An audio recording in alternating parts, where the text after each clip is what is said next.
This man built a $300 billion empire and was fired by his own board on a Zoom call. Within 120 hours, the company nearly collapsed. I've spent years building and advising tech companies as a CEO, as a board member, and this story surprised me the most. The lessons, they show up in every job, every business, every team. Power, trust, what to do, what not to do as a leader. So much to learn. Let's get started. Act 1, the 120-hour implosion. The board tried to kill the company to save it. It all starts here, a Zoom call and a guest badge. Friday, November 17th, 2023. Sam Altman, the co-founder and CEO of OpenAI, logs into his regular one-on-one with Ilya Sutskever. He's OpenAI's chief scientist and a board member, and it's just another weekly call, but this time, something's off. Two unexpected faces appear on the call. Helen Toner and Tasha McCauley. They're both fellow board members, and then comes the blow. Ilya, never known to mince words, says, "Sam, you're out. You're going to be fired." No warning, no discussion. Sam just says, "Okay, let me know how I can help in the transition." The board's reasoning, vague at best. Altman had not been consistently candid in his communications. That's what they said. But within minutes, the news spreads. By the end of Friday, Altman is locked out and standing in the lobby wearing a guest badge. At an internal all-hands, the board explains their decision. The company leaders can't believe it. Some of them even warned the board, if you fire Sam, you will destroy OpenAI. One board member replies, the destruction of the company could be consistent with the board's mission. Wait, what? Did the board just say they were willing to destroy OpenAI on purpose? Why? We'll come back to that later. The board names OpenAI CTO Mira Murati as the interim CEO. Saturday morning, 18 hours later, OpenAI employees and industry leaders start posting rallying cries. They all want Sam back. Then Murati turns around and says she doesn't want to be a CEO. She wants Sam back. Desperate, the board even floats a merger with Anthropic, their arch rival. But their CEO, once an OpenAI insider, politely declines. Sunday evening, the board names a new interim CEO, Emmett Shear, the former CEO of Twitch, with no formal background in foundational AI. And of course, the backlash is immediate. Employees are angry. A lot of tech leaders criticize that choice. OpenAI's enterprise customers start looking for the exit. And then, just before midnight, Microsoft makes this move. Satya Nadella announces that Altman is joining Microsoft to lead a brand new advanced AI division. Any OpenAI employee who wants to join them, welcome. Then comes Monday. Over 700 of OpenAI's 770 employees sign a letter demanding that the board resign. And who's the first name on the list? Ilya Sutskever, the man who fired Altman on that Zoom call. Now he also wants him back. He says he deeply regrets his role in firing Sam. And by Tuesday, it's game over. Sam Altman is returning as CEO of OpenAI nearly a week after he was fired by the board. The board folds, Toner and McCauley step down. 120 hours. That's all it took for OpenAI to nearly self-destruct and then somehow resurrect itself. But the story doesn't end there, because this wasn't Altman's first controversial leadership role. Yes, the board botched the execution because they underestimated how the employees would react, and they didn't have a clear backup plan. But they weren't acting randomly. They believed they were stopping a dangerous and repeating pattern of behavior. They thought they were saving OpenAI, and Sam thought he was saving OpenAI. So who was right? To answer that, we need to rewind all the way back to 2015, where it all started. Act 2, the original sin. What happens to a mission when money shows up? OpenAI created so many millionaires, but it was a nonprofit. Sam Altman and Elon Musk co-founded OpenAI in 2015. Their promise was radical. No shareholders, no equity, no profit motive. The manifesto was clear. Our primary fiduciary duty is to humanity. The open in OpenAI meant open source. The plan was to make everything public. Research, code, breakthroughs. Why? Because Google was going deep in AI. And Elon and Altman had already seen what Google had done with search, with video, with mobile, and they did not want a single company to control the future of artificial intelligence. So Sam and Elon became co-chairs. The founding team also included Ilya, who had become an AI superstar by then. And for a moment, OpenAI had this rare kind of purity around it. Build safe AGI, or artificial general intelligence, before the tech giants could build it, monetize it, or even weaponize it. With that mission, they raised $130 million.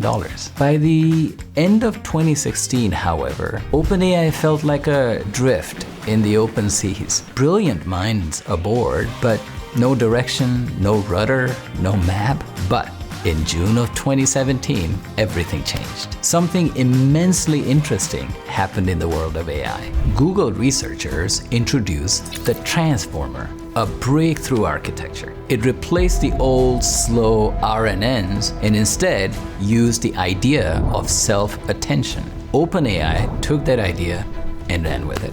They built a system around it, calling it the Generatively Pre-trained Transformer, or GPT, a model that could generate its own content. But when the team saw the output of GPT-1, they were both surprised and shocked. GPT-1 could respond with such nuance, with tone, with originality, even on topics it wasn't trained on. And of course, it hallucinated a lot and was often unable to do the simplest things humans would do. But it got so good at natural language, so human-like in tone, that the team started worrying about its potential for disinformation. But they also knew one thing for sure.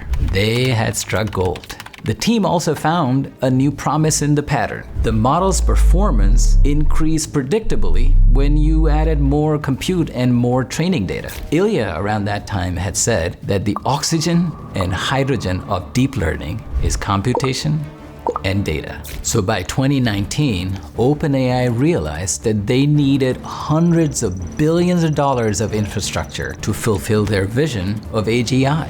The GPUs, the data pipeline, the experimentation cycles, all of it required massive data farms. At that point, they felt that the nonprofit structure that was supposed to protect humanity wasn't going to be financially viable. And that's when the original sin creeps in.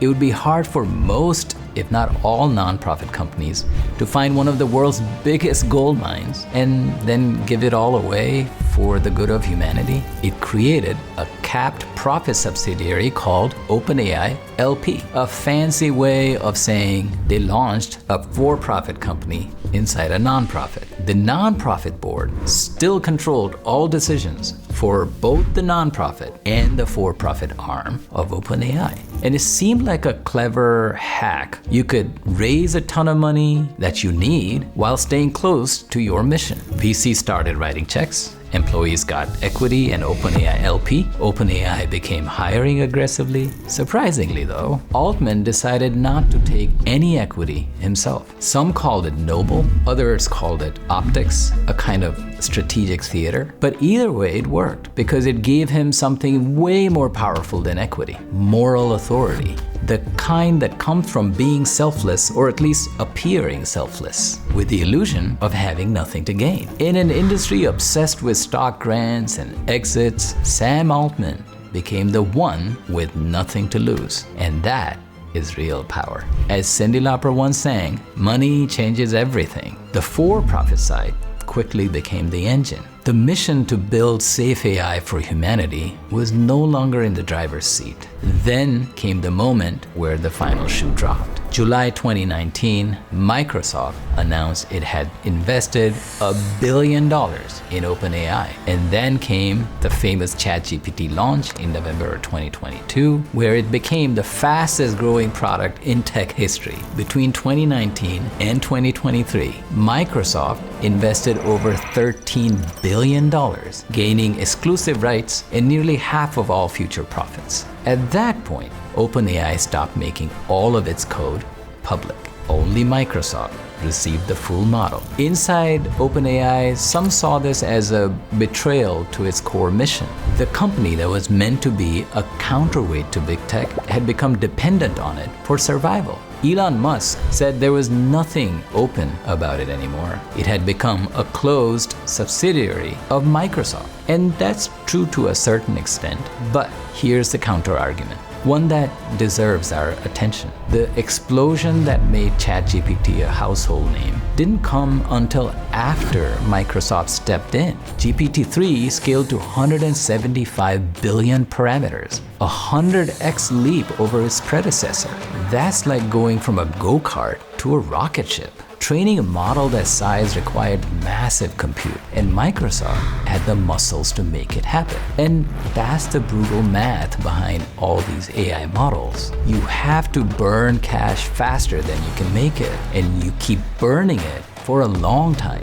Even today, with OpenAI's revenue projected to hit $13 billion, they're still expected to lose $9 billion. Now, could a nonprofit have survived that? No. And that's the heart of the conflict. OpenAI's nonprofit board believed the mission came first and safety came first, even if it meant destroying the golden goose. Altman, on the other hand, believed the only way to serve humanity was to win the commercial game. He was too driven and ambitious to worry about AI safety at that point. Two sides, two ideologies. It's a timeless tension between doing what's right and doing what maximizes returns. Act 3. Sam Altman versus everyone else. The board wanted to hit the brakes on AI, and instead they floored the gas. Let's talk about the pattern. The board allegedly thought Altman repeatedly withheld information from them. He didn't inform the board ahead of time about the launch of ChatGPT. The board members found out about it on X, just like everybody else. And he met with some investors in the Middle East to fund a new AI chip without telling the board. To them, it wasn't just bad judgment. It was a pattern, and a dangerous one. According to former OpenAI member Helen Toner, this wasn't the first time Altman had gone around the board. At Sam's first company, the management team had asked the board to fire him twice for what they called deceptive and chaotic behavior. Now, that claim hasn't been verified, and we should view it with caution. When Sam came back to OpenAI, it was a different company in many ways. The head of OpenAI's safety team departed with a stark warning. The co-founder, Ilya Sutskever, left. The CTO, Mira Murati, also left, creating a giant vacuum in the very department that was meant to ensure AI safety. Now, this is important to note because OpenAI's safety team wasn't worried the model would go Skynet overnight. The real issue was alignment, that a model might optimize for something it thinks is right and takes actions we didn't expect. And when safety leaders left, it was a signal that the brakes were failing at OpenAI. Altman was and is very good at consolidating power. Now let's talk about the platform. By May of 2025, between 800 million and 1 billion people were using ChatGPT every week. 92% of the Fortune 500 were on ChatGPT. OpenAI was valued at $300 billion. OpenAI also made another very bold move. It acquired Johnny Ive's new company, Love From, to build AI hardware and maybe even a new AI operating system. Now, Johnny Ive was Apple's legendary design chief for 2 decades and the mastermind behind the iPod, iMac, and of course the iPhone. The company that started as a nonprofit to democratize AI has become a commercial juggernaut, racing toward growth and profitability. OpenAI even brought in Sarah Frier, the former CFO of Square, to prepare for an IPO. And here's the paradox. Google called ChatGPT a code red moment and internally forced AI development into overdrive. This was the first real threat to their search dominance in over 20 years, and they were in no mood to walk away. Google didn't just respond, they went DEFCON 1 on this thing. CEO Sundar Pichai refocused the entire company around a strategy he calls AI everywhere. Today, over 1.5 billion users interact with Google's AI layer. Similarly, Meta made a hard pivot from metaverse to AI. But it's good to remember that the battle here isn't just among these companies. It's a war on philosophies. Open models like Llama from Meta or DeepSeek say, make it free, make it public, and the transparency will lead us to safety. But open source models are of course widely available, so they could be used or misused by bad actors. And on the other hand, companies like OpenAI and Google say, keep it closed. We will take care of safety and we'll make sure bad actors don't misuse this power. But it is undeniable that this competitive spark that Altman lit is now turned into a wildfire everywhere. The rebels have become the empire. Each one of us may see a different story in this crisis. If we zoom out though, AI may help us solve massive problems. Better crops, cleaner energy, even curing cancer. That's the central conversation of our time. And yet the risks are just as massive. Bias, misinformation, misuse in biology, even the hypothetical risk of rogue super intelligent agents. For all the headlines around AI and AGI and superintelligence, the biggest failure at OpenAI wasn't technical, it was human. The lessons may have very little to do with artificial intelligence and almost everything to do with human intelligence. Because this is a story about human relationships misfiring. Here are the three reflections that I kept coming back to. Number one, build relationships before you need them. Altman was able to regain control because of his relationships,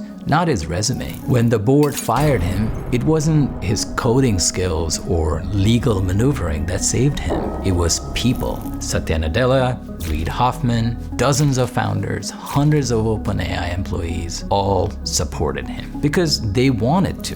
That kind of trust isn't built overnight. It's the result of years spent helping others, staying in touch, and showing up without keeping score. I don't know Sam personally, but I've met people like that. The ones who build trust by giving more than they take. You don't need a trusted network of VCs and executives like Sam did. But what we do need in our lives are a handful of real supporters, real believers, those who see our fullest potential. I used to think professional success was all about outcomes. It's been relationships that saved the day for me. Number two, your roles may not last, but your skills will. If Altman, Steve Jobs, or Jack Dorsey can be ousted from the companies they started, what makes any of us safe? If you're pivoting careers, starting one, upskilling, or building with AI, this story might help you see where the real value is heading and what skills will still matter most. Here's what you can try. First, protect your runway. If you can, please save at least 6 to 12 months of expenses. The OpenAI board did not have a backup plan. You should. It will buy you time to think, to explore, to pivot, then start experimenting. Can AI do part of your job faster? Extend your creative output? Help you build something on the side? Help you think outside your comfort zone? All of that is possible today. If OpenAI's story teaches us anything, it's this. Even the world's top experts don't know how this movie ends. Don't be threatened, don't be intimidated, keep building. Number three, clear communication can avoid a crisis. The board had issues with Altman for months. They didn't give him any clear feedback. No structure, no signal, just observation and silence. And that's why when they finally acted, it looked like a coup and not a course correction. It's a familiar mistake. I've been in those rooms where silence feels safer than speaking the truth. I've made the same mistakes of waiting too long, and I've seen what it costs. Giving feedback to powerful people is hard, but letting it fester is actually harder, because by the time action is taken, trust is often gone, and even good decisions look like power plays. Here's something for you to try. Most of us avoid uncomfortable conversations, but it's better to have it early, have it clearly, have it with care, and with compassion. One book that changed how I approached this, Crucial Conversations. Highly recommended. That's the story of how a $300 billion company nearly fell apart, and what it reveals about power, purpose,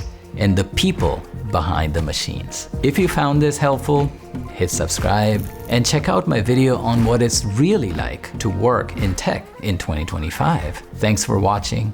Keep building, stay curious, stay thoughtful. I'll see you next week. I love you.